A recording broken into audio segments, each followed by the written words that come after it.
많아지니라. 아멘.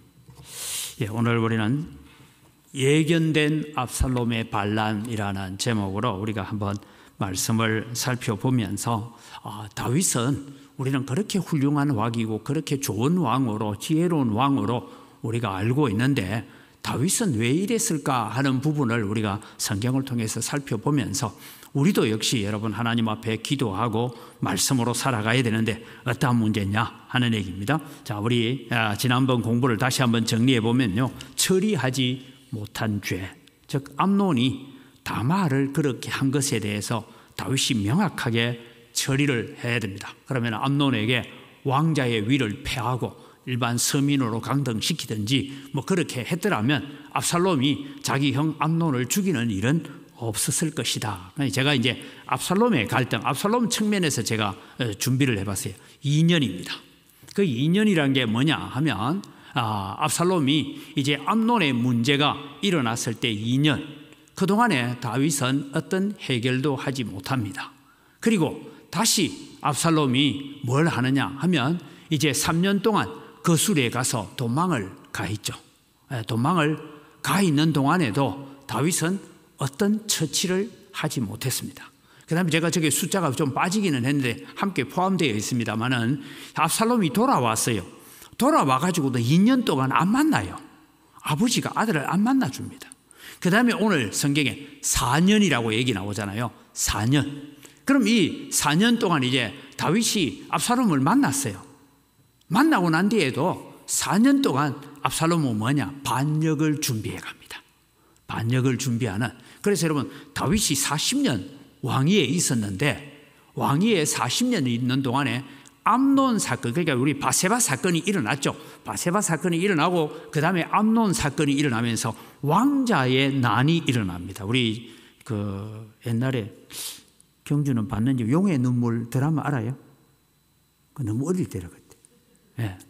용의 눈물, 제가 인도네시아에 있을 때 그때 용의 눈물이라고 드라마 보셨죠? 용의 눈물 드라마 옛날 거 기억 안 납니까? 그 이방원이가 왜 저 왕이 되고 하는 거 있잖아요. 그래서 왕자들의 난을 일으키고 해가지고 방석하고 방건을 죽이고 그래 자기가 왕이 되는 그런 과정 속에 있는 그 드라마예요. 그런 것처럼 바로 이런 왕자들의 난이 일어났어요. 왜? 서로 다음 아버지를 이어서 왕이 될 사람이 누구냐. 그래서 암논, 압살롬 간에 경쟁이 일어납니다. 나중에 우리 성경이 뒤에 보면 암논도 죽고 압살롬도 죽고 난 뒤에 또 누가 일어나요? 아도니아가 일어나죠. 아도니아가 일어나서 솔로몬하고 또 전쟁이 일어나게 되는, 그 전쟁까지는 안 갔지만 솔로몬과의 관계 속에서 뒤틀려서 또 아도니아가 죽임을 당하고 그것 때문에 아도니아 편에 섰던 아비아달 계열의 이 제사장 요압 이런 사람들이 다 처형당하는 그런 일들이 우리가 성경을 통해서 보고 있습니다. 그래서 돌아와서 4년 동안 준비해가는 가운데서 오늘 다윗은 그럼 무엇했을까? 이게 여러분 우리의 숙제. 다윗은 참 훌륭한 왕인데 자식 문제만큼은 이러지도 저러지도 못하고 명확한 처리를 하지 못하고 우왕좌왕하다가 긴 세월, 그러니까 2년, 3년, 4년이니까 얼마 9년 아닙니까? 그리고 압살롬의 반란이 일어나서 전쟁을 하고 하면 이 다윗이 40년 동안 통치하는 가운데에서 10년이란 것이 압살롬 문제로 해결하는데 10년의 긴 세월을 허송세월하고 말았다라는 이야기를 우리가 알 수가 있습니다. 그 다음 우리가 이제 하나 더 보죠. 압살롬으로 향한 민심. 다윗이 아마 바세바를 취하고 난 다음에 우리아를 죽게 만들고 하는 그런 죄로 말미암아서 가정에 일어나는 이 가정의 혼란을 정리하지 못하고 있을 때에 여러분, 우리나라 역사에도 이렇게 쭉 보면 우리가 영계소문 장군 여러분 잘 알죠? 잘 몰라요? 고구려 말에 영계소문 하면 중국에서 쳐들어온 당나라를 물리치고 대단한 장군이잖아요. 그런데 이 영계소문 죽자마자 고구려가 망합니다. 왜 망하느냐? 소위 말해서 영계소문이 대망리지라는, 소위 말해서 우리나라로 지금 말하면 국무총리에다가 국방부 장관직을 같이 겸직하고 있는 그런 대망리지 직이 있는데 그 대망리지 직을 어느 아들에게 물려줄 거냐. 원래 장남에게 물려줬으면 고구려는 안 망했어요. 역사를 알아. 장남에게 물려줬으면. 근데 후처의 아들에게 대망리지를 물려주니까 이 장남이 내가 억울해서 못 살겠다. 그러고는 당나라로 가서 기화를 합니다. 그리고 여러분 우리는 김유신이 자꾸 삼국 통일을 했다 하는데 그게 아니고 당나라에 가서 당나라 군사를 끌고 지금 평양성의 취약점은 여기입니다 하고 지가 너무 잘 아니까 취약점으로 이끌고 들어오는 게 당나라 군대를. 그리고 남쪽에서는 신라군이 들어오죠. 그러니까 고구려가 그렇게 강성했던 고구려가 하루아침에 망해버립니다. 이런 일들처럼 다윗이 지금 그런 마음에 있을 때에 지금 압살롬이 몇 년 동안 준비를 하죠. 백성들의 마음을 훔치는 일들을 하는데 뭐라고 합니까? 야, 이제 다윗 왕은 늙었어. 늙어가지고 판단력이 없어. 그래서 너의 송사를 가지고 오는데 그 송사를 해결할 사람을 못 세워놨어. 그래서 다윗 왕을 노쇠한 왕으로, 때로는 다윗을 어떤 행정적인 일이나 법을 제대로 정의를 행하지 못하는 왕으로 그렇게 자꾸 말을 하면서 백성들의 마음을 훔치고 있었다. 성경은 그렇게 말하고 있습니다. 하물며 누구까지 가느냐 하면 다윗의 모사였던, 즉 다윗의 책략가였던 아히도벨까지도 압살롬에게 넘어가게 되는 일들이 일어나게 됩니다. 그래서 압살롬은 7년 동안 치밀한 반란을 준비했는데요. 우리 반란했던 지도를 한번 볼까요? 지도를 보면 이렇습니다. 저 밑에가 예루살렘입니다. 예루살렘 헤브론, 제일 아래쪽에 있는 막이 헤브론이고요. 중간이 예루살렘이고, 그리고 예루살렘에서 도망을 가서 어디까지 가느냐 하면 저 야복 나루를 건너서 저 제일 북쪽에 있는 지역 마하나임까지 도망을 갑니다. 다윗이 피난길입니다. 그럼 이제 우리 경주한테 물어봐야 돼. 다윗은 예루살렘은 그 당시에 요즘처럼 비행기가 날아다니는 시대가 아니니까 그 당시에 예루살렘은 난공불락의 성이었어요. 하물며 바벨론 군대도 이 시드기야 왕 시절에 예루살렘을 포위해가지고 1년 6개월 동안 공격을 했는데도 예루살렘이 함락되지 않았습니다. 그럼 다윗은 왜 예루살렘에서 압살롬을 대적해서 싸움을 안 하고 도망을 가버렸을까? 저도 성경 읽다가 이거는 여러분 군사작전상 맞는 게 아니에요. 군사작전으로 보면 예루살렘에서 그래 올라오면 한번 와봐라 하고 쉽게 말하면 저 마하나임에 가서 도망을 가서 전쟁을 하면 1대1로 싸워야 되면 예루살렘에서 싸우면 적군이 100명쯤 몰려오면 위에는 한 명만 있어도 100명을 물리칠 수 있는 그런 난공불락의 성이에요. 그런데 다윗은 압살롬이 반란을 일으켰다라는 얘기를 듣자마자 빨리 도망가자 하고 도망을 가버려요. 왜 그랬을까? 여러분 그것이 오늘 제가 지도를 이제 나중에 보고 다음 지도를 한번 더 보여주세요. 네, 다음 지도는 한글로 되어 있는데 유다 지역에서 나중에 여러분 이제 성경이 나오는 곳입니다. 예루살렘에서 길갈로 가서 길갈에서 라빠로 가고 저 북쪽 마하나임까지 도망을 가는 그런 과정이 있고 바후림이라는 동네에서 시므이라는 사람이 나와서 막 먼지를 날리면서 피를 흘린 자에 하고 다윗을 저주하고 하는 얘기가 나오는 것이 저 지명입니다. 자, 이제 봅시다. 다음 보면 도피하는 다윗. 아마 우리 경주나 하은이 같았으면 예루살렘에서 싸우자. 여기 있지. 우리가 훨씬 싸우기가 좋은데 올라오면 한번 올라와 봐라. 이렇게 전쟁을 했을 거예요. 그죠? 그렇잖아요. 100명쯤 올라와서 한 명이 버틸 수 있는 성인데 왜 그 좋은 성을 놔두고 도망을 갔을까? 도피하는 다윗. 급히 예루살렘을 떠나는 다윗. 지금 여러분 바세바 문제, 우리아 문제가 생겼을 때가 10년이 지났습니다. 10년이 지났어요. 10년이 지났는데 하나님께서 나단 선지에게 하셨던 말씀이 있습니다. 너는 엄밀히 행하였으나 나는 백주대낮에 너의 처들을 잡아서 다른 사람이 강간하도록 만들겠다. 이 얘기를 말씀하셨거든요. 참 여러분 우리가 표현하기 힘들지만 그런 말씀을 들어요. 그래서 다윗은 10년을 지나오면서 별 문제가 없었는데 사실은 다윗은 바세바와 우리아 사건 이후로 다윗은 한 10년 동안 이 암논 사태가 일어나고 압살롬의 일이 일어나고 이런 일들이 일어날 때에 정리하지 못하고 우왕좌왕했던 것이 뭔가면 자신의 죄와 자신의 연약함에 너무 붙들려 있었다. 여러분, 오늘 우리는 기억해야 됩니다. 우리 다 죄 지을 수 있어요. 다 연약해요. 우리는 다 범죄해요. 그런데 우리는 그 범죄 때문에 짓눌려서 죄책감 속에 억눌려 있으면 다윗처럼 될 수도 있습니다. 그럼 어떻게 해야 됩니까? 우리는 하나님 앞에 회개하고 하나님이 내 죄를 용서하신 줄 알고 우리의 삶을 바꾸고 생각을 바꾸고 내 행동을 바꾸고 삶의 태도를 바꾸면 그 모든 죄의 업에서 벗어나는 줄 믿으시기 바랍니다. 그걸 우리는 해야 되는데 다윗은 그러지 못했다는 거예요. 자기 죄 때문에 결국은 앞서 제가 봤던 말씀처럼 압살롬이 암논을 죽이고 난 뒤에도 2년, 3년, 4년 긴 세월을 끌면서도 이러지도 못하고 저러지도 못하고 살아왔던 다윗의 삶이 결국 압살롬은 예결된 반란을 일으키도록 할 수밖에 없었던 일이었고 바세바와 우리아를 죽음으로 내몰았던 것에 대한 하나님의 저주가 지금 그것이 설마 내 아들에게서 일어날까라고는 생각지 못했겠죠.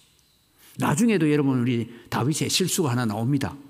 노년에 다윗이 뭘 합니까? 인구를 헤아려라 하고 우리나라 백성의 전쟁에 나갈 숫자가 몇 명이나 되냐 헤아리라 하니까 요압 장군이 뭐래요? 전하, 우리 헤아릴 필요가 없습니다. 왜냐하면 우리가 전쟁에 나가면 하나님께서 100명이 나가도 1000명을 이기게 할 것이고 1000명이 나가도 10,000명을 이기게 하시는 하나님을 우리가 경험했지 않습니까? 그래서 뭔데 그 군사 숫자 의지합니까? 하지 마세요. 했는데도 불구하고 다윗이 어떻게 해요? 그래도 해봐! 막 이래가지고 하죠. 그러다가 여러분 연병이 돌아와서 75,000명이 죽는 일이 일어납니다. 이런 일들이 일어났던 것을 우리가 보면 다윗도 여러분 온전한 사람은 아니에요. 그런데 여러분 우리는 다윗에게서 하나 늘 기억하는 게 있어요. 내가 이새의 아들 다윗을 만났더니 내게 합한 사람, 내 마음에 딱 맞는 사람이었다라고 하나님께서 표현하고 있어요. 다윗은 죄 안 지은 것 아닙니다. 부족한 것 참 많아요. 그런데도 왜 그랬을까? 다윗은 딴 거 없습니다. 사건이 있고 문제가 있을 때마다 하나님 앞에 엎드려서 눈물로 기도하며 자기 죄를 자백했던 자이기 때문에 하나님의 은혜가 있었다라는 것입니다. 이제 다윗이 지금 압살롬의 반란이 일어났습니다. 압살롬의 반란이 일어나자 이 다윗은 이제 잘 기억해요. 예루살렘에서 싸우면 되는데 왜 도망을 가느냐 하니까 이유는 한 가지예요. 하나님께서 이미 10년 전에 나단 선지자를 통해서 지적해 놓은 것이 생각난 거예요. 그래서 예루살렘에서 싸우다가는 우리가 전멸당한다. 이건 하나님의 약속이다. 하나님의 말씀이다. 그러기에 우리는 도망을 가야 된다 하고 후궁 10명만 남겨놓고 도망을 가는 일들이 일어납니다.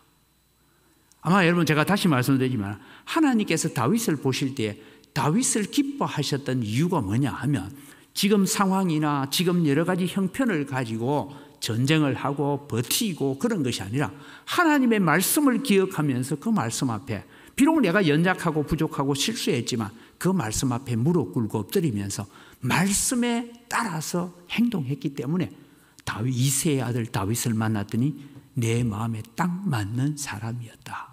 자, 이제 다윗을 한번 볼까요? 하나님의 은혜를 기대하는 다윗입니다. 도피를 합니다. 10명의 후궁들만 남겨놓고, 왜냐하면 10명의 후궁들을 남겨놓고 모든 예루살렘 백성들을 다 데리고 도망을 가는데요. 도망을 가면서 뭘 하느냐 하면 10명의 후궁들 남겨놓은 이유가 있어요.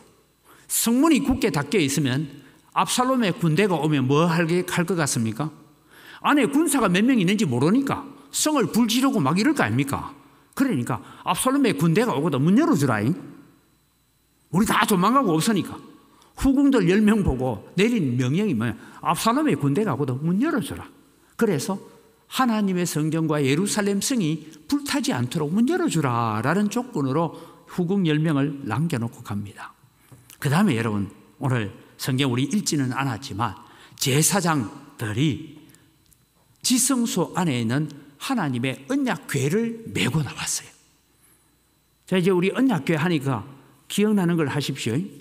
언약궤, 우사가 언약궤 손으로 붙들었다 죽었잖아요. 그럼 왜 죽습니까? 언약궤는 메고 가야 되는데 수레에 싣고 갔어요. 수레 좀 싣고 갈 수도 있지 하나님. 우리가 이런 생각하죠. 그런데 우사는 제사장입니다. 제사장은 하나님을 섬기는 것이 어떤 방법으로 섬기는지 잘 알아야 되는 거예요. 교회의 중직자라는 게 뭔지 압니까? 하나님을 어떻게 섬기는지 잘 알아야 되는 거예요. 그래서 여러분, 우리는 이 언약궤를 메고 나왔을 때에 제사장들에게 말합니다. 언약궤를 도로 성전으로 가져가라. 아직 압살롬의 군대는 저 헤브론에서 반란을 일으켰다라는 이야기만 들었지 아직 예루살렘으로 침공해 오고 있지도 않은데 먼저 도망을 갑니다. 먼저 도망을 가면서 언약궤를 도로 성전으로 가져가라. 왜?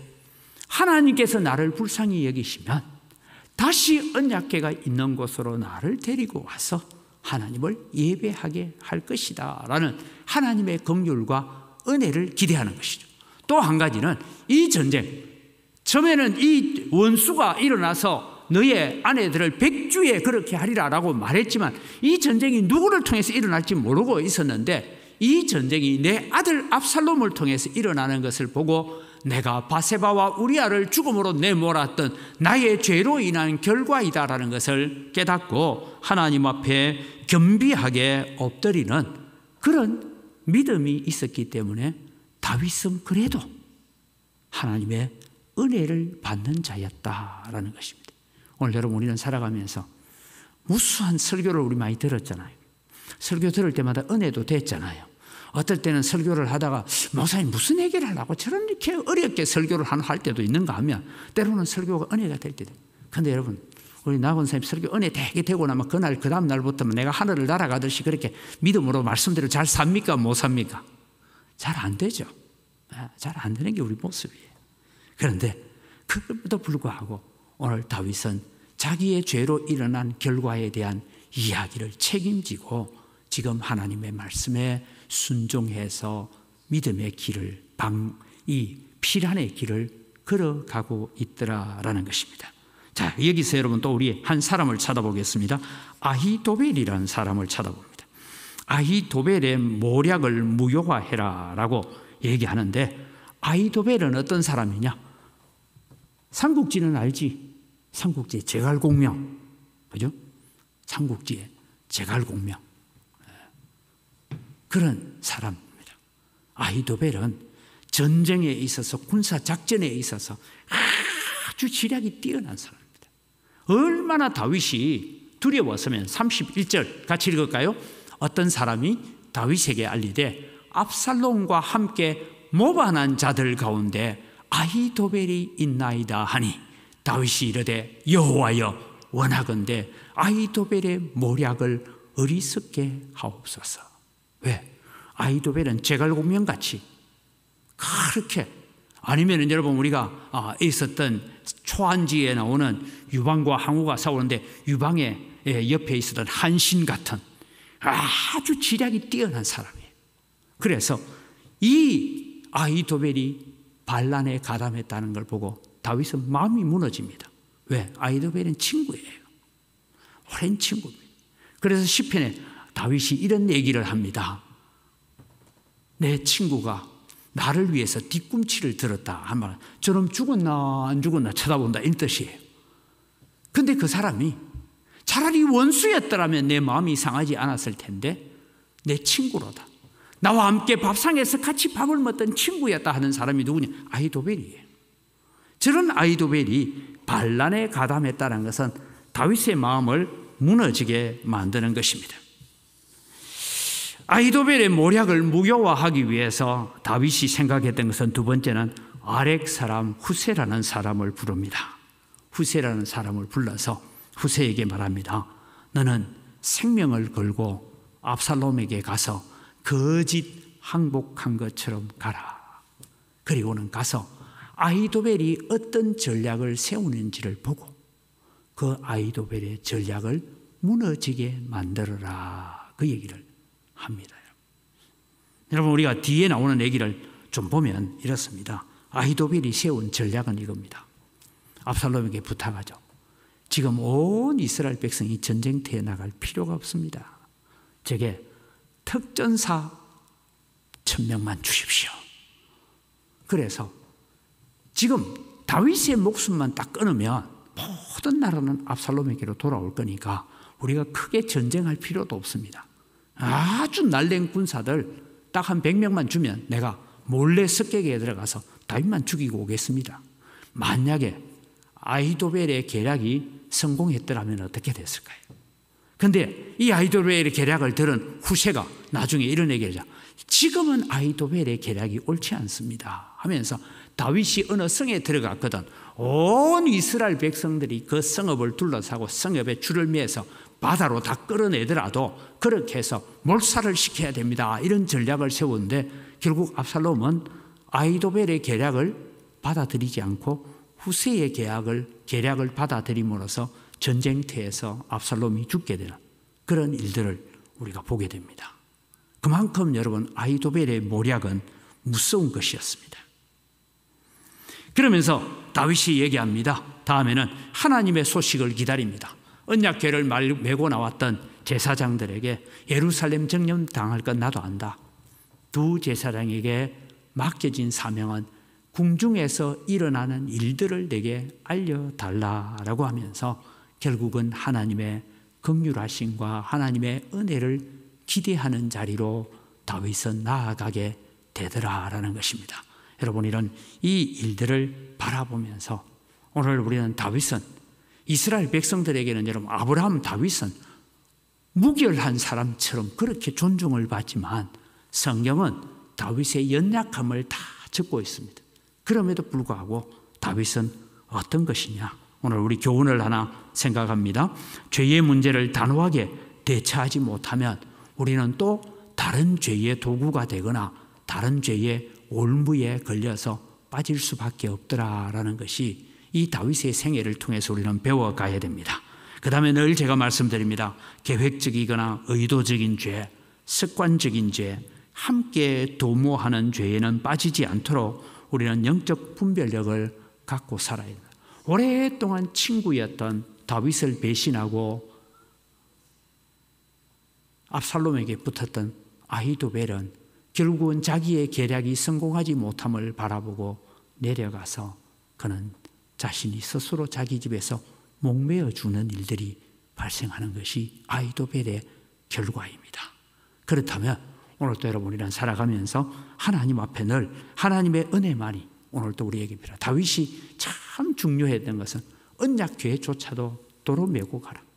하나님이 나를 불쌍히 여기시면 나를 다시 예루살렘에 돌아와서 하나님을 예배하게 하는 자가 될 것이다 라고 했습니다. 우리 기도 제목을 같이 보겠습니다. 같이 읽습니다.